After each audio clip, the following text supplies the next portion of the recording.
mutuellement avantageux. Messieurs les présidents, mesdames et messieurs, les impératifs de coopération et de développement ont conduit mon pays à adopter le bon voisinage et l'ouverture au monde comme principe directeur de notre politique étrangère qui met l'intérêt supérieur de l'homme congolais au centre des partenariats porteurs de croissance forte et inclusive. Longtemps victime de conflits et de reculs socio-économiques, mon pays, la République démocratique du Congo, mesure l'importance du dialogue des civilisations et du respect des souverainetés nationales. Les efforts des pays africains pour le développement et le mieux-être social sont sérieusement handicapés par manque de vision politique commune et concertée. Dans l'esprit d'un partenariat bénéfique pour la Russie et l'Afrique, le présent forum de Sochi devra répondre aux attentes des parties prenantes.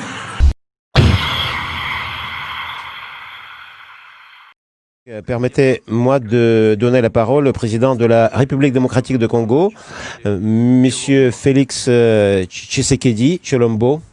Je vous en prie, Monsieur le Président.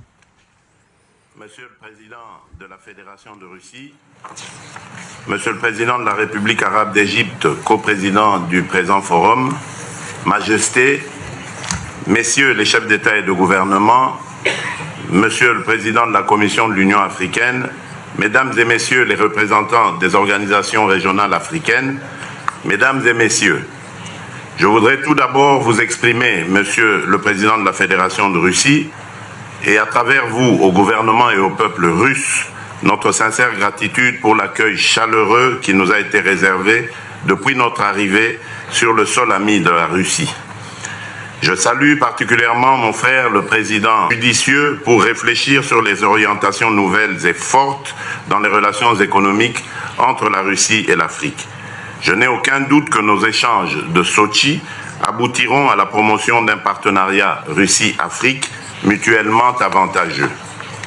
Messieurs les présidents, mesdames et messieurs, les impératifs de coopération et de développement ont conduit mon pays à adopter le bon voisinage et l'ouverture au monde comme principe directeur de notre politique étrangère qui met l'intérêt supérieur de l'homme congolais au centre des partenariats porteurs de croissance forte et inclusive.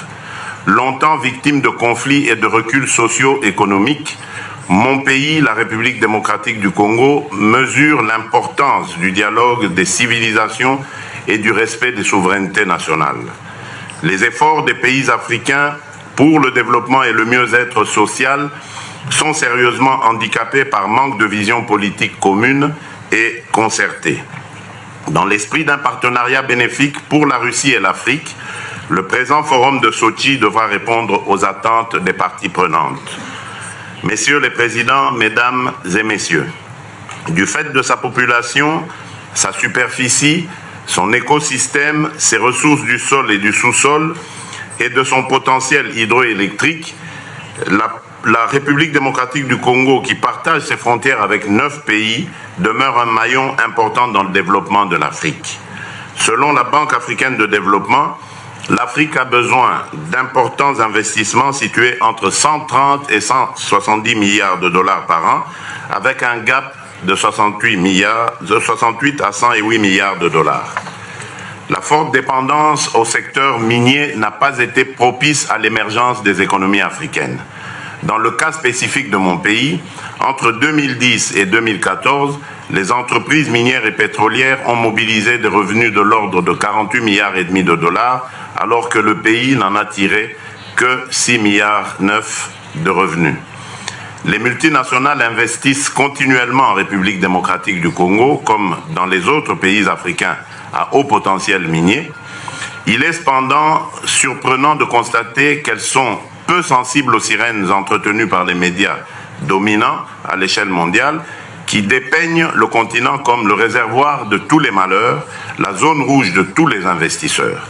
Cet afro-pessimisme médiatique à géométrie variable constitue une injustice qui devrait cesser. Mesdames et messieurs, le modèle de développement durable que j'ai choisi consacre le primat de l'agriculture sur les mines. Avec ses 120 millions d'hectares de terres arables, le lac Tanganyika, le plus poissonneux et le deuxième lac au monde par le volume et la profondeur apprise peut atteindre l'autosuffisance alimentaire et nourrir 2 milliards de personnes en résorbant ainsi 2 fois le déficit alimentaire mondial. Le chemin qui mène de la pauvreté au bien-être a été balisé par les agendas 2030 des Nations Unies et 2063 de l'Union africaine, auxquels s'ajoute le lancement de la zone de libre-échange continentale africaine, pour lesquels l'Afrique sollicite l'accompagnement de la communauté internationale en général et de la Russie en particulier. Dans ce contexte, l'Afrique entend demeurer en dehors des rivalités des grandes puissances. Partisan d'un nouvel ordre politique, d'un nouvel ordre mondial plus équilibré et plus inclusif, je m'associe à la volonté exprimée pour demander que la Russie réintègre le G7. Messieurs les présidents, mesdames et messieurs, pour terminer, je considère que ces assises de Sotchi ne seront un succès que dans la mesure où la mise en œuvre de leurs résolutions permettra notamment l'installation des usines locales de transformation dans les secteurs des industries extractives et de l'agroalimentaire, le transfert des technologies, la modernisation des infrastructures et l'accessibilité aux financements innovants des investissements. Je vous remercie de votre bienveillante attention.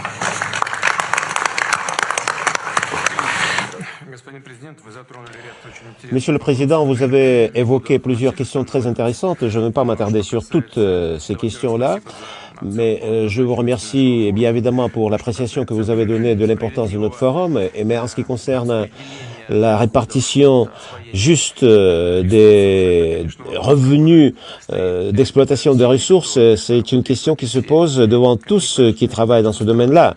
Ça peut paraître paradoxal, mais la Russie elle-même, dans les années 90, au début des années 2000, a été confrontée à ce type de problème, et surtout dans le cadre de ce qu'on appelait des accords de concession. Mais avec nos partenaires, nous avons pu résoudre ce type de problème. Et je pense qu'au moment où tout le monde va se dire que cette répartition doit être juste par rapport au pays où on travaille, donc on pourra trouver des solutions. Excellence, Monsieur le Président de la Fédération de Russie, du pays qui accueille notre forum et notre sommet, Monsieur Poutine, Monsieur le Président Al-Sisi, Monsieur le Président en exercice de l'Union africaine, c'est avec un sentiment de très grande satisfaction que je participe à ce sommet Russie-Afrique. Cette initiative qui se développait au sommet, justement pour développer le dialogue visant à mettre au point des approches communes dans l'intérêt de pays africains, mais aussi de la Russie, bien évidemment.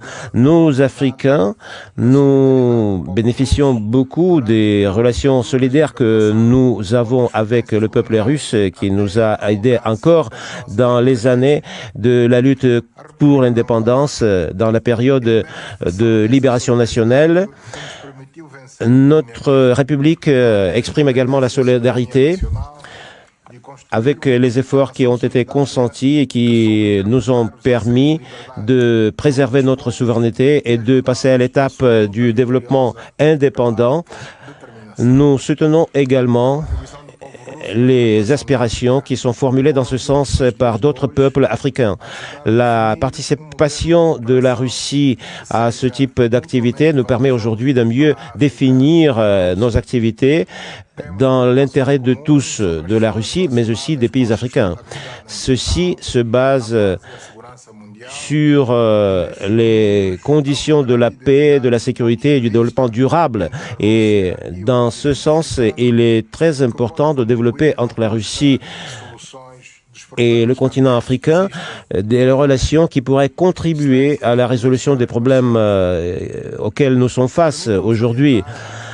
Mesdames et messieurs, permettez-moi de vous dire qu'on assiste aujourd'hui à une diversification de l'économie en Angola, ce qui crée de bonnes conditions pour attirer des investissements étrangers. Par exemple, dans le secteur de minerais, dans l'agriculture, dans l'énergie, dans les télécommunications et dans d'autres secteurs aussi. Je voudrais souligner que les investisseurs russes possèdent de très bonnes conditions pour développer dans notre pays les opportunités en matière économique dans l'intérêt commun de nos deux pays. Cela constitue bien évidemment notre intérêt pour l'avenir et nous passons à un niveau plus élevé du développement des coopérations économiques, mais aussi dans la croissance africaine. Et cette expérience peut être utilisée pour d'autres pays de l'Afrique aussi. Nous pensons que notre coopération doit aujourd'hui s'élever à un niveau qualitativement nouveau. Il s'agit aussi de passer au développement des secteurs de transformation et de passer à la production des marchandises transformées, ce qui correspond bien évidemment aux intérêts de la population de nos pays africains. Il est nécessaire que nos pays deviennent des acteurs importants sur la scène internationale et je voudrais une fois de plus souligner le rôle de la Russie qui est très important en matière de formation des cadres pour notre pays, pour l'Angola notamment. Nous voudrions appeler la Russie à poursuivre cette pratique et nous remercions la Russie pour la contribution qui est la sienne dans la formation de cadres et qui, bien évidemment, nous permet de développer des contacts en matière de coopération économique. Le monde connaît aujourd'hui une révolution numérique et le continent africain ne peut pas être en dehors de ce processus. Et là aussi, nous sommes très intéressés à développer avec la Russie des relations de coopération et la Russie pourrait jouer un rôle très important, déterminant, voire dans ce sens-là. Je vous remercie de votre attention. Je vous en prie. Monsieur Denis Sassou Nguesso. Monsieur le Président de la Fédération de Russie, Monsieur le Président de la République arabe d'Égypte, Président en exercice de l'Union africaine, Majesté, Mesdames et Messieurs les chefs d'État et de gouvernement, Monsieur le Président de la Commission